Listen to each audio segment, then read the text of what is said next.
Full shade से लेकर के फुल सनलाइट तक, इंडोर से लेकर के आउटडोर किसी भी लोकेशन में चलने की वजह से और रात में भी ऑक्सीजन प्रोड्यूस करने की वजह से सेंसोवेरिया एक बहुत ही पॉपुलर हाउस प्लांट है।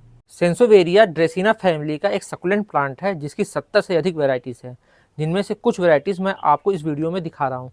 जिनमें से एक वैरायटी ऐसी है जिसकी इंडिया में कोई भी यूट्यूब वीडियो नहीं मिलेगी, जिसमें सबसे पहली है सेंसोवेरिया लॉरेंटिल की। ये स्नेक प्लांट की सबसे कॉमन वैरायटी है जिसे मदर इन लॉ टंग भी कहते हैं, लेकिन ये देखने में बहुत ही खूबसूरत है। यह प्लांट फुल शेड से लेकर के फुल सनलाइट किसी भी लोकेशन में चल जाता है। आप इस प्लांट को इंडोर आउटडोर कहीं भी रख सकते हैं। वैसे आजकल गवर्नमेंट भी इस प्लांट को बहुत प्रमोट कर रही है और आप रोड किनारे इस प्लांट को कई जगहों पर देख सकते हैं। इस प्लांट में स्नेक की तरह इसमें ये देखिए धारियाँ बनी हुई हैं और इसके जो पत्तियां हैं इसके दोनों साइड में ये येलो कलर का स्ट्रैप होता है, तो इस वजह से यह प्लांट बहुत ही अच्छा लगता है। वहीं इसकी अगली वैरायटी इसकी ड्रॉप वैरायटी है जो कि बहुत ही थोड़े स्पेस के लिए बहुत ही यूज़फुल है। ये वैरायटी है जेड ड्रॉप मार्गिनेटेड की, जिसे ड्वार्फ क्लम्पिंग सेंसोवेरिया भी कहते हैं। और यह भी देखने में जो इसकी बड़ी वाली वैरायटी है जिसमें येलो कलर का स्ट्रैप रहता है उसी के सिमिलर है, बस इसकी जो हाइट है ये इससे ज़्यादा नहीं जाती। इस प्लांट को आप बहुत ही छोटे पॉट में लगा करके अपने कमरे में रख सकते हैं। ये देखने में भी बहुत ही खूबसूरत लगता है और ये बहुत ही छोटे पॉट में भी ये रूट बाउंड होकर के कई साल तक चल जाता है। हालांकि मैंने इसे ये बड़े से ये ट्रे टाइप के जो ये पॉट है इसमें लगाया और ये देखिए ये इसमें पूरी तरीके से ये भर गया है। तो इस प्लांट की ग्रोथ बहुत ही तेज़ होती है और इसकी जो साइड पफ हैं वो बहुत ही जल्दी निकलते हैं, लेकिन आपको जल्दी जल्दी रिपोर्ट करने की इस प्लांट को बिल्कुल भी ज़रूरत नहीं होती।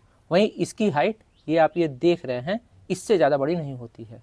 हालांकि सेंसोवेरिया प्लांट में फ्लावरिंग भी होती है, लेकिन मेरे इस प्लांट में कभी फ्लावरिंग नहीं हुई। लेकिन ये देखिए इसके छोटे छोटे पब निकल रहे हैं यहाँ पे, ये बगल में, तो ये इस तरीके से ये बहुत ही जल्दी ग्रोथ करता है। वहीं तीसरी वैरायटी ये सेंसोवेरिया सिलेंड्रिका है। सिलेंड्रिका में भी दो वैरायटी आती है, पहला जिसमें उसकी पत्तियाँ एकदम स्ट्रेट जाती हैं और दूसरा जो ये आप ये देख रहे हैं इसकी पत्तियाँ मुड़ी हुई हैं। वहीं एकदम सिमिलर देखने में बोनसेल भी होता है, लेकिन उसका जो शेप होता है वो मोर पंख की तरफ होता है। उसकी एक पत्ती इधर से फिर उधर से इस तरीके से निकलती है, तो जो उसका शेप है वो काफ़ी अच्छा लगता है जैसे टेबलर पाम की तरह। लेकिन ये सिलेंड्रिका की नॉर्मल वैरायटी है और ये भी देखने में बहुत ही अच्छी लगती है और ये भी फुल शेड से लेकर के फुल सनलाइट किसी भी लोकेशन में आसानी से सर्वाइव कर ले जाता है। वैसे मैं फुल सेट कह रहा हूँ तो इसका मतलब ये नहीं है कि आप इन्हें बिल्कुल अंधेरे कमरे में रख दें। फुल सेट का मतलब है कि आप ऐसी जगह पे रख सकते हैं जहाँ पे नेचुरल सनलाइट ना पड़े, लेकिन फिर भी इन्हें फोटोसिंथेसिस के लिए ट्यूबलाइट या फिर बल्ब की रोशनी मिलती रहे। चौथी वैरायटी ये सेंसोवेरिया जुलियंसिस है, जिसे सेंसोवेरिया ग्रांडिस कहते हैं और यह काफ़ी बड़ी वैरायटी है और इसकी हाइट लगभग 4 फीट तक चली जाती है। मैंने इस प्लांट को जहाँ से लेकर के आया था वो सरकारी नर्सरी थी, वहाँ पे इसका मदर प्लांट था और उसकी हाइट 4 फीट के करीब थी और जो उसके पत्ते हैं वो काफ़ी चौड़े चौड़े थे। चूँकि मेरा ये नया प्लांट है इसलिए अभी इसकी हाइट ज़्यादा नहीं हुई है और ये लगभग साल भर का प्लांट है, उसी में ये काफ़ी प्लांट हो गए हैं। वहीं इसके पत्ते की जो चौड़ाई देखिए आप, ये देखिए ये लगभग अभी ही 4 इंच तक चला गया है। तो जो इसके पत्ते की चौड़ाई है लगभग 8 इंच तक चली जाती है। ये काफ़ी ज़्यादा चौड़ा पत्ते वाले होता है और ये भी देखने में अच्छा लगता है। सेंसोवेरिया ग्रांडिस भी बहुत ही लो मेंटेनेंस प्लांट है और इसमें आपको हफ्ते भर से पहले वाटरिंग नहीं करनी होती है और वहीं यह प्लांट भी फुल शेड से लेकर के फुल सनलाइट तक किसी भी लोकेशन में आसानी से चल जाता है। तो सेंसोवेरिया की ये वैरायटी एक तरीके से सेंसोवेरिया वेलफिन और सेंसोवेरिया लॉन्गिफ्लोरा का ये कॉम्बिनेशन है, क्योंकि इसकी जो पत्तियां हैं वो वेलफिन की तरह काफ़ी चौड़ी चौड़ी होती हैं और लॉन्गिफ्लोरा की तरह ये काफ़ी लंबे होते हैं।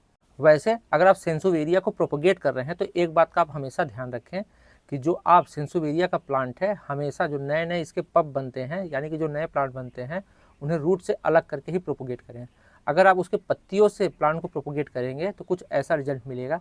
तो आप ये जो एकदम लाइट ग्रीन पत्ती वाला प्लांट देख रहे हैं ये सेंसोवेरिया का ड्रॉप वैरायटी वाला ही है। जो ये आप ये देख रहे हैं येलो स्ट्रिप वाला, ये इसी का ये वैरायटी है। वहीं अगर इस प्लांट को अलग पब से प्रोपोगेट करते तो ये जो येलो स्ट्रिप है ये इसका ख़त्म नहीं होता। वहीं अगर आप सोचेंगे कि जो इसका ये छोटा वाला वैरायटी है ये वैसा बन जाएगा, तो ये देखिए कि ये छोटा वाला जिसमें स्नेक का पैटर्न है ये अलग वैरायटी है। हालांकि ये प्लांट अच्छी कंडीशन में नहीं है, क्योंकि साल भर पहले मैंने इसे ले करके आया था और एक कोने में रख दिया था, तो इसमें कंटिन्यू वाटरिंग की वजह से ये प्लांट थोड़ा गल गया।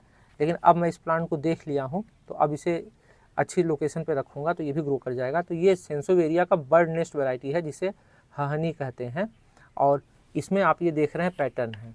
तो अगर आप इसकी पत्तियों से इसे प्रोपोगेट करने की कोशिश करेंगे तो ये जो पैटर्न है, आप ये बाकियों में भी पैटर्न देख रहे हैं, ये देखिए ये स्नेक वाला पैटर्न, ये सारा ख़त्म हो जाएगा और ये एकदम लाइट ग्रीन कलर की ये प्लांट हो जाएगा। तो वो नई वैरायटी नहीं है, वो सिर्फ पत्तियों से प्रोपोगेशन की वजह से है।